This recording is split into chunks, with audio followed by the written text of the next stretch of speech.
Hi everyone, I wanted to share a recent visit I took to the Las Vegas Backgammon Club in Las Vegas, Nevada.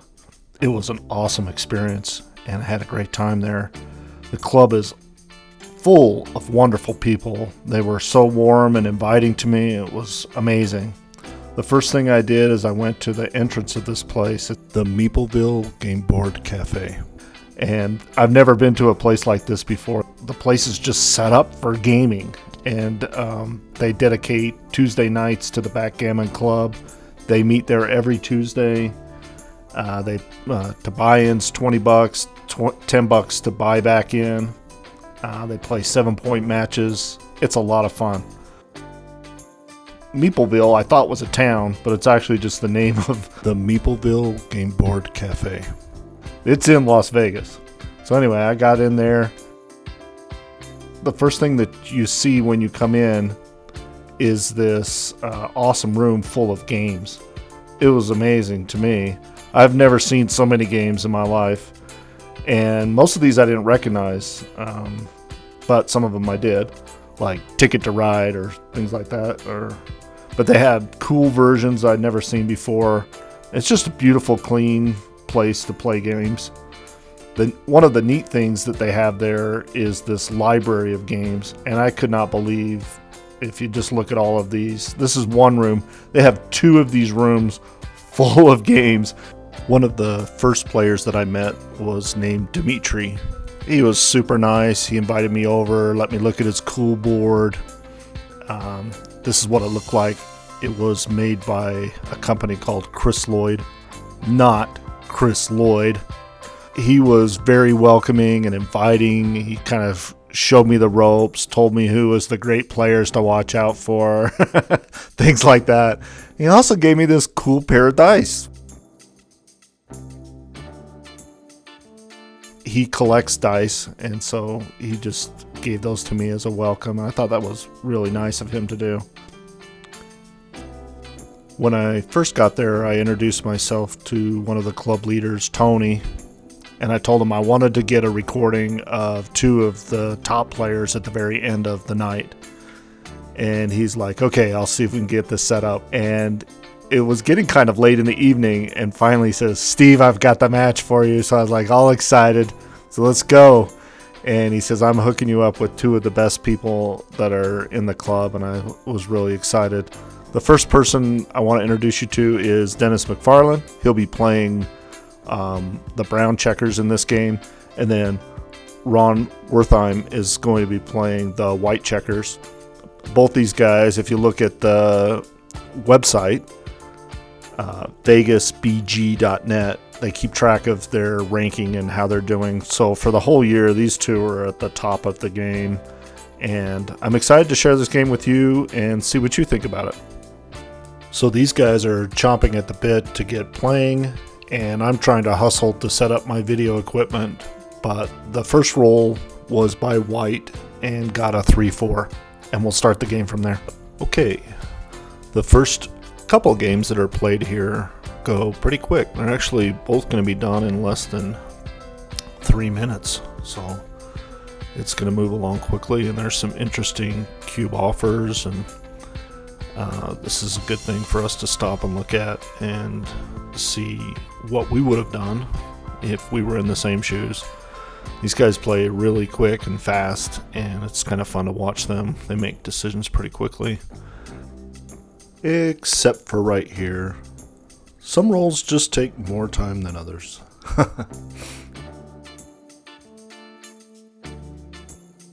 Here you can see Brown gets really good roll with the 6-4, and he's setting up to come in and hit more if he can.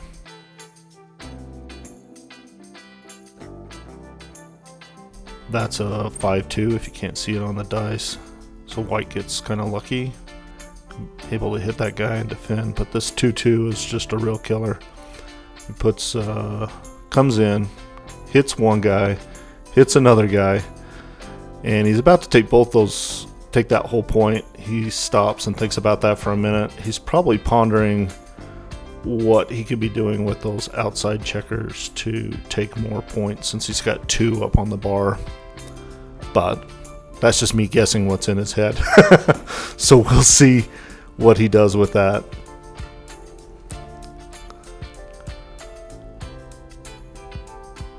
Yeah, eventually he stacks those up and takes the point. And white only gets one checker in, probably feeling pretty down. And I think brown senses that and offers the cube. I don't know. I'd love to see what your comments are. You think that's a good take or not? But he passes. And that's the end of that game. It was pretty quick. I think it's easy to get down and think, well, things just aren't going my way. Give me a new game. But sometimes you should pass when you shouldn't. So this is a fun one because white is just going to get some really good rolls that help him out a lot.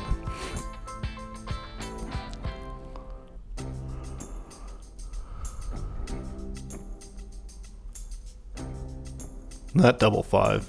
That's great. So now he's taken 4 points on his home board. He gets a terrible roll. He offers the cube. He turns it down. That's the end of that game. Pretty quick. Less than a minute for that whole game.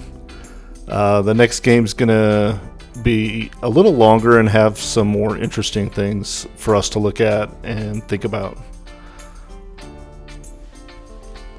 By the way, I've muted the volume on this because there is a lot of background noise going on in the room with all the games that are going on. There were, at the beginning of the night, 24 people playing, so it's a pretty large crowd, and a lot of shaking of dice. So I hope that makes it easier. I know you'd probably like to hear, but the rattling and the rolling, maybe the next one I do, I'll be sure to capture that in a different way. Really, these players aren't talking a whole lot with each other while they're playing. You may have noticed that they use a single set of dice when they're playing. This was new to me. I kept picking up the dice when I was finished with my turn, and they would be like, "Hey, where did the dice go?" I'm like, "Oh, sorry, I have to give it back to them." But by the end of the night, I actually found that I prefer to use a single set of dice, and I think it actually keeps it smooth and fair. I enjoyed it. So I'm just going to let the game play out and let you enjoy it, and then I'll make some comments on a few parts that I find interesting.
(3-2) for brown.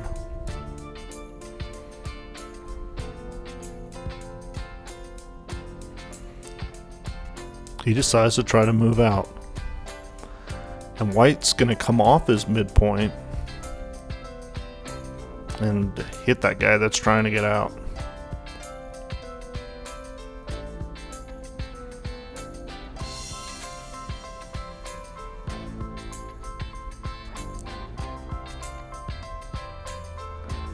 And then what happened there is he did the 5, and he never got to move his 4. I think the white guy was thinking, well, he's just going to hit me, or he's going to cover.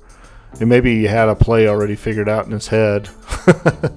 And so they were kind of arguing about that. But he decides not to hit the white, which I think is interesting. And he decides to cover and take the golden point, right? And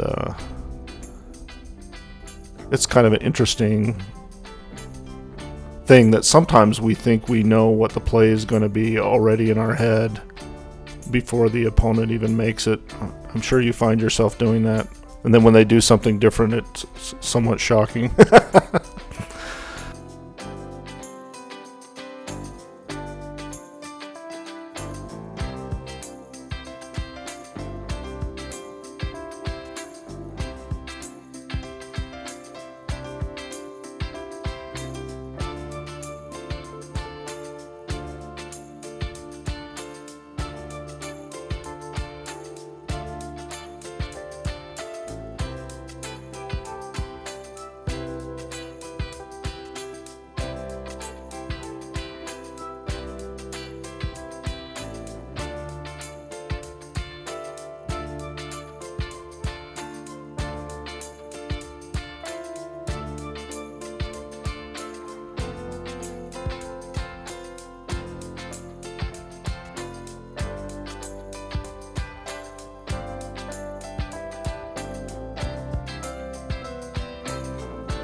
This is kind of interesting because Brown is looking at this and going, maybe I should double, I don't know.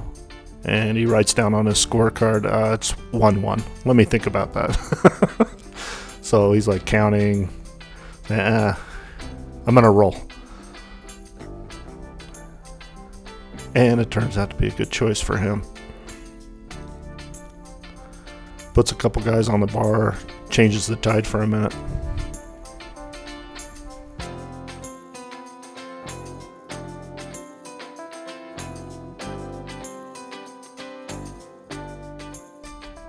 But only for a minute. Double 4s, great roll for white. And he decides to bring one of those sets out.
This next set is kind of interesting what happens here. I wonder what you think. White comes in with a 4, and then he's stuck with a 1. Now, in this situation, I probably would have played one of those safe checkers back behind and not put any of those white checkers in front of it at risk. And what would you do? Because you hate splitting in the back, but putting stuff at risk right now. And Brown's got a 4-point take, and you've got 3 points. Anyway, you got away with it, right?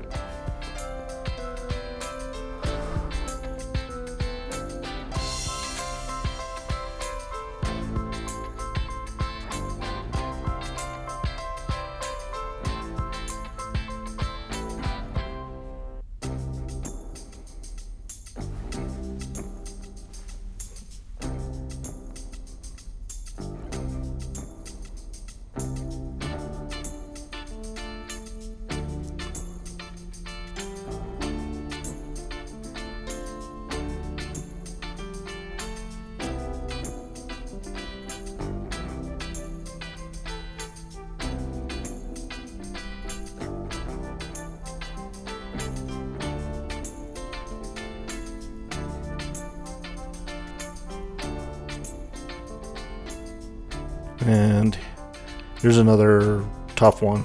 Getting double 6s, it's almost like too much of a good thing. And Brown is forced to move all his checkers that he has back off of there and breaking his prime.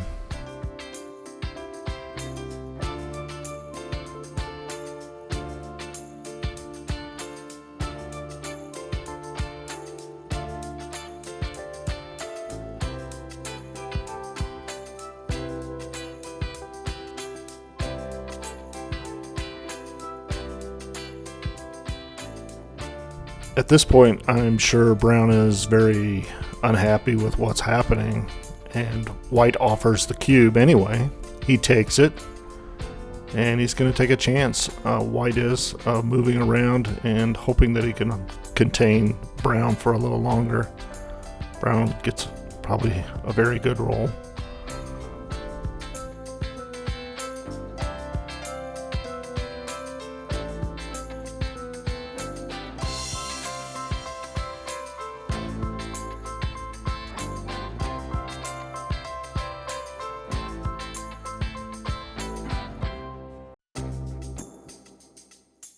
He gets away with another very good roll, and not much he can do with that one.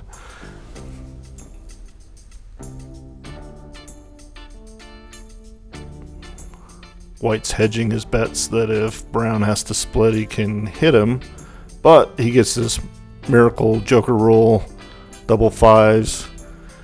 I'm sure Brown is elated that he has kept his cube. He offers it and is immediately declined, so he wins a 2-point game. And now the score after all of that is Brown 3, White 1. Okay, I have to apologize. I'm just learning how to use the video equipment, and I started into this game a little late, but this is the 4th game, and you can see that the setup here, White has had some good luck and it looks like is coming in and has taken over 4 points already in their home board, and has offered the cube to Brown, and Brown has accepted it. And so that's where this is going to start, and then some kind of interesting stuff is going to happen right after this that I think is pretty fun to look at. Okay, so here we are. Brown has just accepted the cube. White is hoping to run away with things, but Brown stomps on him with double 3s, and he's thinking about his second 2 3s that he wants to play, and comes up with deciding to take the bar point. Bad roll for White, rolls double 6s, and Brown is just rolling in and is ready to kind of take control of the board. White gets a decent roll. And then this is where it gets interesting. This 6-5, he's pointing over there to that 11 point, thinking, well, I could jump all the way to there. And he decides to try this move out and look at it. He doesn't like it, so he puts it back. And he says, let's try this one out. And he gives it a good hard look. And says, no, I don't like that one either. But he's putting it back wrong. He says, hey, straighten it out. Yeah, that's what I meant. I wanted to put it here. So that's what they went with. That's okay. 6-3. Now, remember that 6-5 roll, because now we got this 3-3. And this is where it gets a little confusing. He says, I'm going to take all three of these and move them in here. And that leaves me a fourth one. Move them in here. No. Do this. No. He just can't figure out how to make that work. And he says, well, let me try this 3. That looks terrible, right? That's like full of gaps. So he's like, I don't want that. And then he grabs that one off the 2 point and puts it back over there, which it does not belong there. And he's like, hey, this is easy. Why don't I just do this? Well, it's easy because you put the checker in the wrong place. So he's like, how did I mess this up? And we're telling him, look, there were only 3 on the 8 point. And he's like, well, then was it here? And nobody standing around can figure it out how it used to be because it's been moved around so much. And so he says, well, I'll just move these 3 in here. But this was too good to do. Like, that doesn't make sense. Oh, well. And that's how he ended up playing that and moving forward. I don't think it turned the tide of the game, but that was an illegal move. But you'll see here, he's going to pull off some more magic, and there's not much you can do about it.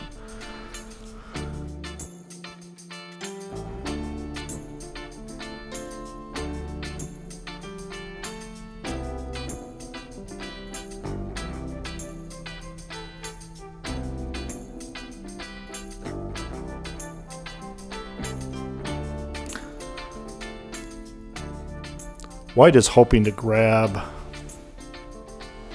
something as Brown exits. And so he's spacing himself out and trying to get some good luck to happen come his way. That didn't work. He's got to stack. He's forced to stack him up there.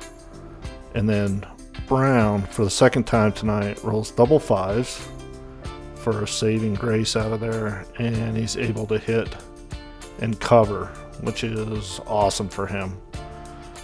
And White gets jammed up,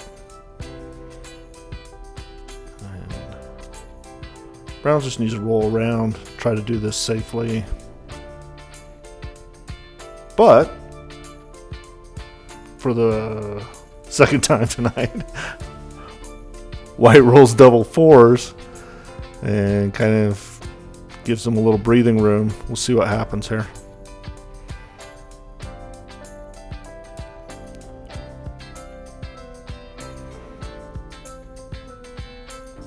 Six, 5.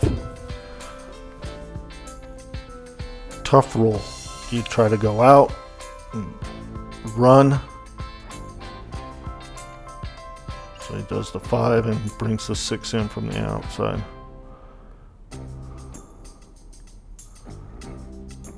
Another double 3, and it's like a killer double 3. And Brown has just been rolling those to his advantage all night. And you can't do anything about that.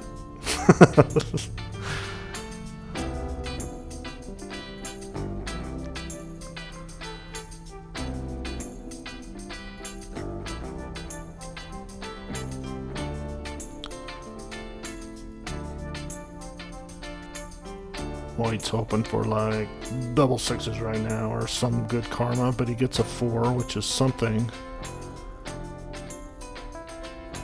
And more doubles for flip around, and they just call the game, and that's it. And Brown ends up winning the game 5-1. And here is Dennis. He is obviously thrilled to be the winner tonight, and did a great job, put on a great show for us. But it was a great game. I hope you enjoyed it. I know I did. I look forward to going back and playing with this club again. If you're ever in Las Vegas, go check them out.